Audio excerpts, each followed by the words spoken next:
देखिए, हम हिंदू लोग एक वसुधैव कुटुंबकम की बात करते हैं, सर्वधर्म समभाव की बात करते हैं, लेकिन कुछ विकृत मानसिकता के लोग लगातार इस पर प्रहार कर रहे हैं, इसको बिगाड़ने का काम कर रहे हैं। और जिस तरीके से वहाँ पर हुआ है बांग्लादेश में, निश्चित रूप से वो बहुत ही गलत है। वहाँ के शासन में व्यवस्था बैठे हुए लोगों को उसको देखना चाहिए और सही करना चाहिए, और उनको सीख लेना चाहिए भारत से, हिंदुस्तान से, कि किस तरीके से सबका संरक्षण करके, सबको समानता के अवसर प्रदान करके, सबको बढ़ने का अवसर दिया जाता है। अगर वो भारत से सीख नहीं ले सकते हैं तो मुझे लगता है कि कभी वो स्थायी लोकतंत्र नहीं चल सकता है।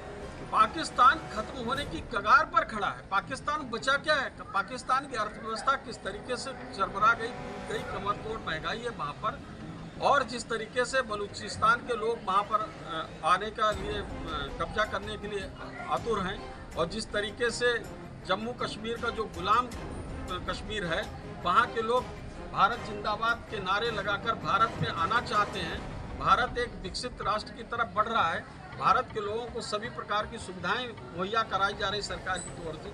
बहुत से लोग वहाँ से भी यहाँ पर आना चाहते हैं, हम तो उनको रोके पड़े हैं। तो आज नहीं तो कल पाकिस्तान को खत्म होना ही है। पाकिस्तान का नक्शा मिट जाएगा इस दुनिया के नक्शे से। मंत्री जी, पाकिस्तान में अब तक 77 साल में कोई भी ऐसा प्रधानमंत्री नहीं बना है जो 5 साल पूरे कर चुका हो। इसी तरीके से वहाँ पर भी कई बार फौज का शासन रहता है बांग्लादेश में, कभी व्यवस्था लोकतांत्रिक आती है, तो वहाँ पर भी अस्त व्यस्त चलता रहता है। भारत से अगर सीख लेकर इस शासन व्यवस्था को दुरुस्त करेंगे, सबके साथ न्याय करना सीखेंगे, तभी वहाँ पर लोकतांत्रिक मूल्यों की स्थापना होगी, और तभी वहाँ पर स्थायी रूप से लोकतांत्रिक व्यवस्था काम करेगी। मंत्री जो यहाँ अवैध बांग्लादेशी ने, क्या उनको भारत से बाहर भेजा जाएगा? देखिए, आगे आने वाले समय में मुझको लगता है कि उसका परीक्षण करना चाहिए। जो अवैध रूप से आया है तो उसको अवैध रूप से अगर है तो उसको निश्चित रूप से बाहर जाना चाहिए। उसके लिए कोई व्यवस्था बननी ही चाहिए। मंत्री, जो वैध होगा वो नागरिक हमारा है, उसका सम्मान है, उसको पूरी स्वतंत्रता संरक्षा देने का काम करेंगे। लेकिन अवैध रूप से, अनधिकृत रूप से कोई आता है तो उस पर विचार ही करेंगे। दुनिया के किसी भी देश में अगर किसी अमेरिकी पर हमला होता है, अमेरिकी नागरिक पर, तो अमेरिका सर्जिकल स्ट्राइक तुरंत कर देता है। क्या समय आ गया है कि भारत के हिंदुओं पर जो अत्याचार, भारत से जो अलग होकर के बांग्लादेश गए, क्या अब समय आ गया कि भारत में सर्जिकल स्ट्राइक करें? तो वहाँ पर अभी उनकी व्यवस्था है, वो अपनी व्यवस्था को सही करेंगे। मुझको लगता है कि वहाँ के जो व्यवस्था में बैठे हुए लोग हैं, और अगर किसी तरीके से हिंदुओं की संरक्षा सुरक्षा के लिए हमको जो भी कदम उठाने पड़ेंगे, हम उसको उनसे कहेंगे, दबाव डालेंगे वहाँ की सरकार के ऊपर कि हमारे हिंदू भाइयों की संरक्षा सुरक्षा सुनिश्चित की जाए। मंत्री जी, वक्फ बोर्ड जमीन को लेकर अखिलेश यादव ये कह रहे हैं कि भाजपा रियल एस्टेट के साथ काम कर रही है। अगर वक्फ बोर्ड की जमीन उनको देना चाहती है जिसका है, तो क्या वो लिखित में देंगे भाजपा सरकार?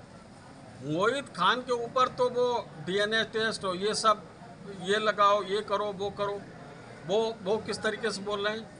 बांग्लादेश में किस तरीके से जुल्म और अत्याचार हिंदुओं पर हो रहे हैं उसके बारे में तो मुँह सिल गए हैं, दही जम गया है मुंह में। लेकिन वक्फ बोर्ड की ज़मीन के लेकर अगर किसी की ज़मीन है वो सरकार के अस्पताल बनाने के काम में आएगी या किसी अन्य काम में आएगी, देश के नागरिकों के काम में आएगी, तो उसमें दिक्कत क्या है? उसकी एक व्यवस्था बनाने का काम अगर होगा तो अच्छी बात है। मंत्री जी, नवाब सिंह यादव के घर पे बुलडोजर कब चलेगा? जिस तरीके से उन्होंने हैवानियत की है एक मासूम बच्ची के साथ। देखिए, उसका परीक्षण किया जा रहा है, और निश्चित रूप से इस प्रकार के दरिंदे जितने होंगे उनके घर पर बुलडोजर भी चलेगा, और उसके बाद जो हो सकता है कठोर से कठोर दंडात्मक कार्रवाई न्यायालय के द्वारा कराई जाएगी। मंत्री जी, सरकारी भवन का निर्माण किया जाएगा। देखिए, ऐसा है कि जिस तरीके से व्यवस्था बनेगी उसमें अगर किसी की जमीन है, अगर उसके नाम में आती है, निश्चित उससे दे, और जो जहाँ नहीं पता चलेगा तो उसको हम बाकी कामों में इस्तेमाल करेंगे सरकारी। धन्यवाद।